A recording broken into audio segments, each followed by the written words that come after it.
নমস্কার দিদিভাই দাদা ভাইরা, সাধনা রান্নাঘরে তোমাদের সবাইকে স্বাগত। আজকে আমি মাশরুমের রেসিপি তোমাদের সঙ্গে শেয়ার করব। প্রথমে মাশরুমগুলোকে আমি বেছে নেব। তো এখানে আমি 500 গ্রাম মাশরুম নিয়েছি, একবারে টাটকা মাশরুম। আগে বেছে নিই।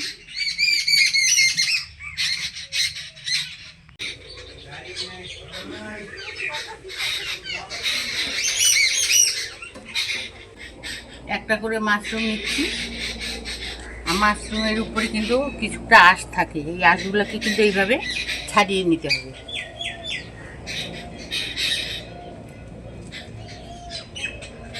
এই আঁশগুলো যদি ছাড়ানো না যায় তো মাশরুমটা খেতে কিন্তু খুব একটা ভালো লাগে না। তো আঁশগুলোকে ছাড়িয়ে নিতে হবে। এই দেখো কি আঁশ বেরোচ্ছে।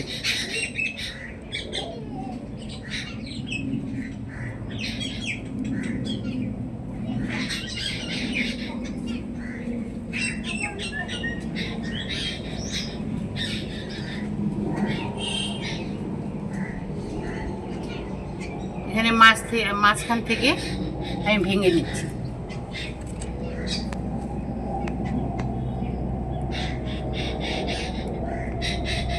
এই বোটাটাকে 2 টুকরা করে দিয়ে দেবো।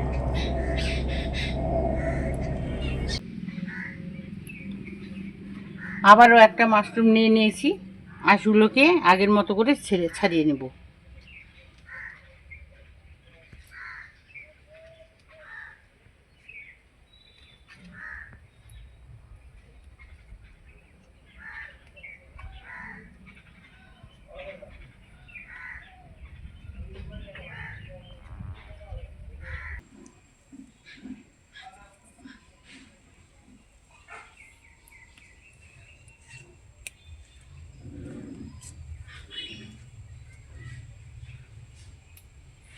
এই দেখো এইভাবে আমি আঁশগুলো ছাড়িয়ে নিয়েছি।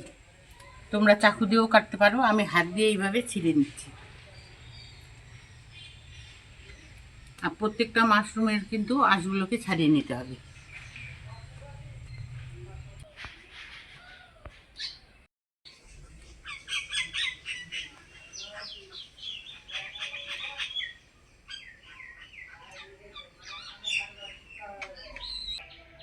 এই দেখো মাশরুমগুলোকে আমি বেছে নিয়েছি, আর একটু বড় সাইজ লম্বাটে করে বেছে নিয়েছি, এরকম সাইজ করে। এখন গ্যাসে কড়াই বসিয়ে দিব আর একটু গরম জল করে নেব।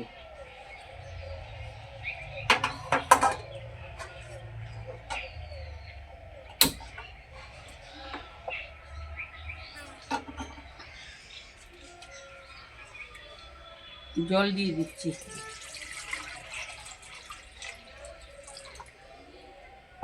জলটাকে 10 মিনিট ফুটিয়ে নেব।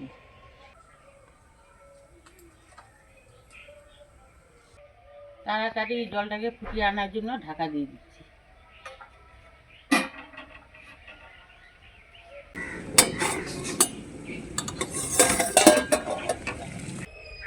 দিদিভাই দাদা ভাইরা, ঢাকা দিয়ে 10 মিনিট জলটাকে আমি ফুটিয়ে নিয়েছি। এখন গ্যাসের জালটাকে অফ করে দিই।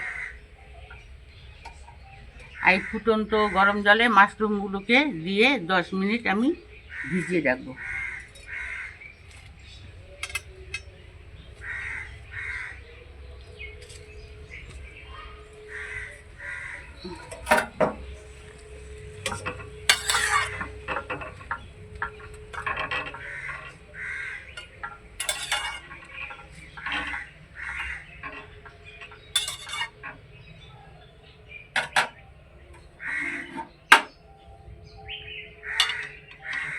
মাশরুমগুলোকে আমি গামলার মধ্যে ঢেলে রাখছি।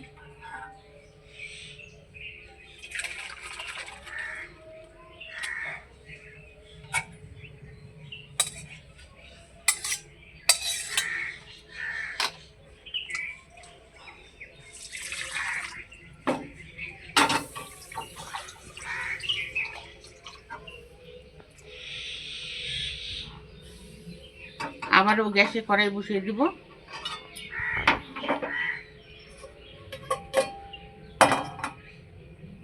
মাশরুম রান্না করার জন্য এখানে আমি 2টো আলু কেটে নিয়েছি, আলু দুটোকে ভেজে নেব।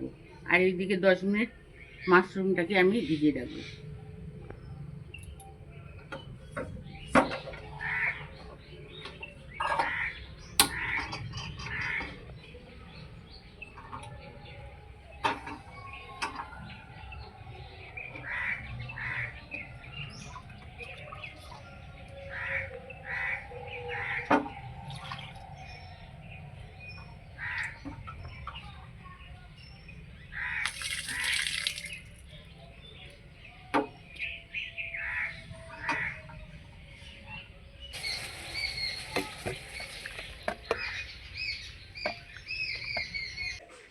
কড়াই গরম হয়ে গেছে, এখন সরষের তেল দিয়ে দেবো।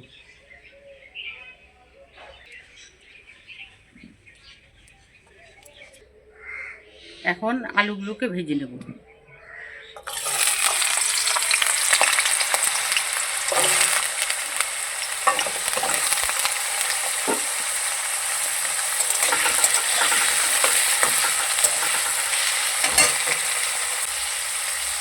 স্বাদ মতো লবণ দিচ্ছি,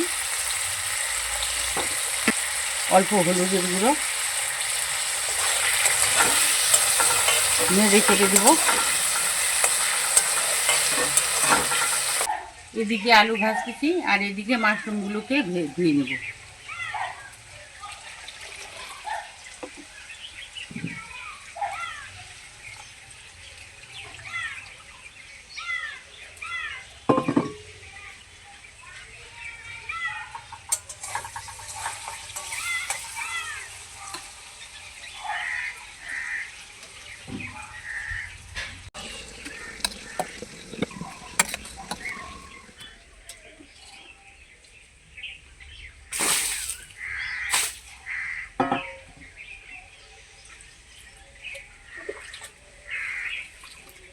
দিদি ভাই দাদা ভাইরা, মাশরুমগুলোকে কিন্তু আমি 10 মিনিট ভিজিয়ে রেখেছি গরম জল দিয়ে।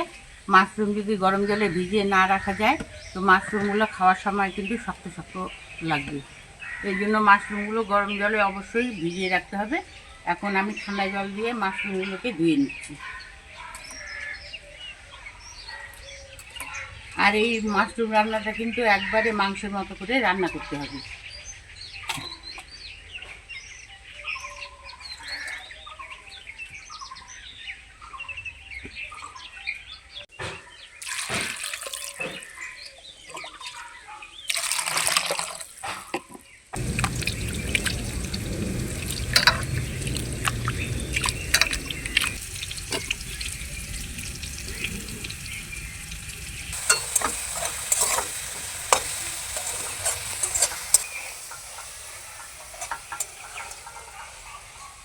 আলু ভাজা হয়ে গেছে, এখন তুলে নেব।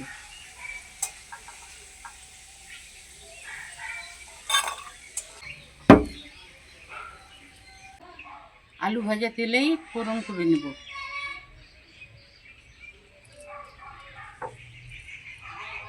লবঙ্গ, এলাচ, দালচিনি দিয়ে দিচ্ছি। একটা তেজপাতা টুকরো করে দিয়ে দিচ্ছি। একটু নেড়ে চেড়ে নেব। এখানে দুটো পেঁয়াজ কুচিয়ে নিয়েছি, পেঁয়াজ কুচি দিয়ে দিচ্ছি।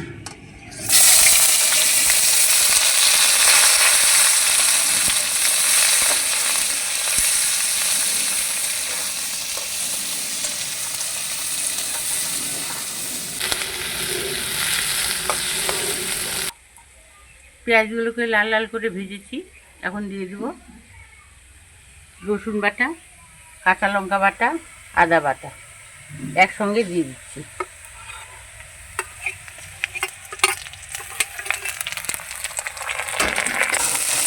পেঁয়াজের সঙ্গে মশলাগুলোকে ভেজে নিয়েছি, এখন দিয়ে দিব টমেটো কুচি। একটা বড় সাইজের টমেটো কুচিয়ে রেখেছি, এটা দিয়ে দিচ্ছি।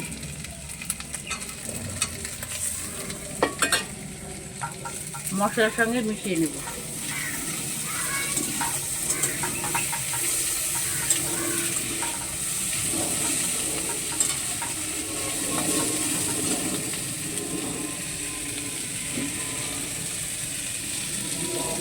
স্বাদ মতো লবণ একবারে দিয়ে দিচ্ছি।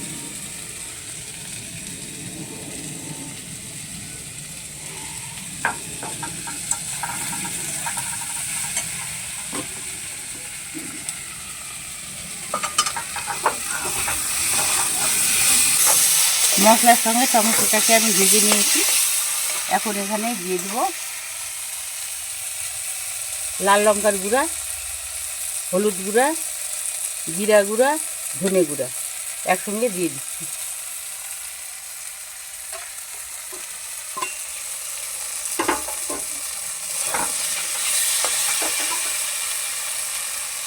মশলাটাকে কষিয়ে নেওয়ার জন্য একটু জল দিয়ে দিচ্ছি।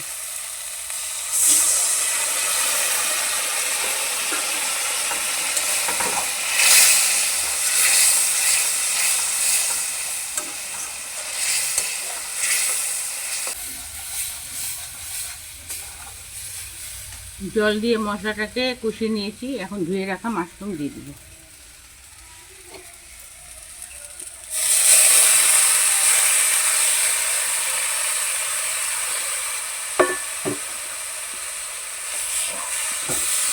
মশলার সঙ্গে মাশরুমগুলোকে মিশিয়ে নেব।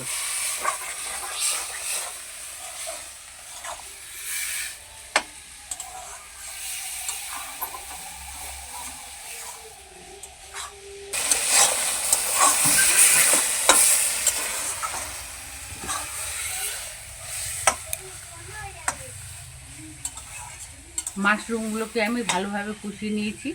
এখন ভাজা আলুগুলোকে মাশরুমের মধ্যে দিয়ে দেবো।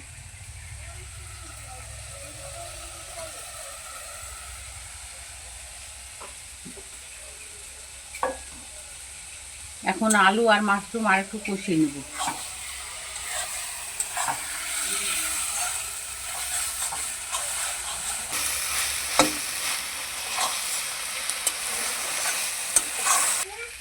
আলু আর মাশরুম একসঙ্গে ভালোভাবে কষিয়ে নিয়েছি। এখন একটু জল দিয়ে দেবো। আর এই রান্নাটা কিন্তু খুব একটা ঝোল ঝোল হবে না, এটা একটু মাখা মাখা হবে, সেই পরিমাণে জলটা এখানে দেবো।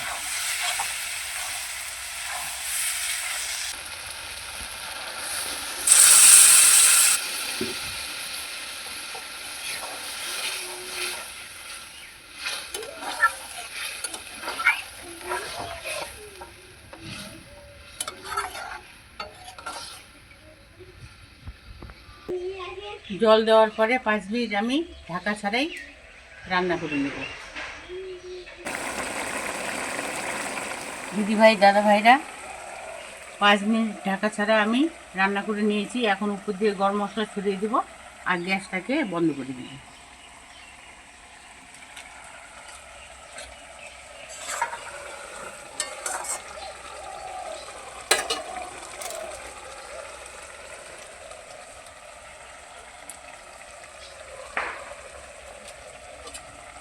গরম মশলা দেওয়ার পরে একটু নেড়ে চেড়ে দিচ্ছি।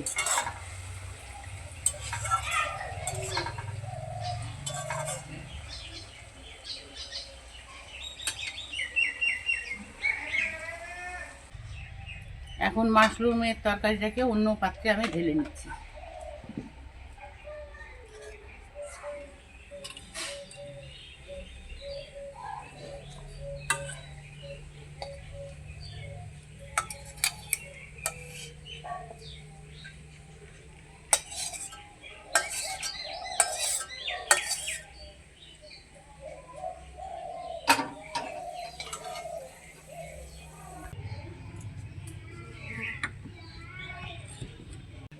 দিদিভাই দাদাভাইরা, আজকে মাশরুমের রান্নাটা হয়তো তোমাদের ভালো লেগেছে। ভালো লাগলে লাইক কমেন্ট আর বেশি বেশি করে শেয়ার করে দিবে। আর যে সমস্ত দিদিভাই দাদাভাই আমার চ্যানেলে নতুন হয়ে আছো, চ্যানেলটাকে সাবস্ক্রাইব করোনি, সাবস্ক্রাইব করার অনুরোধ রইল। আর আমাকে একটু ভালোবাসা দিও। আজকের জন্য রান্নাটা এখানেই শেষ করে দিচ্ছি। তোমরা ভালো থেকো, সুস্থ থেকো। ফিরে আসবো পরের দিন অন্য কোনো রান্না নিয়ে। আজকের জন্য টাটা।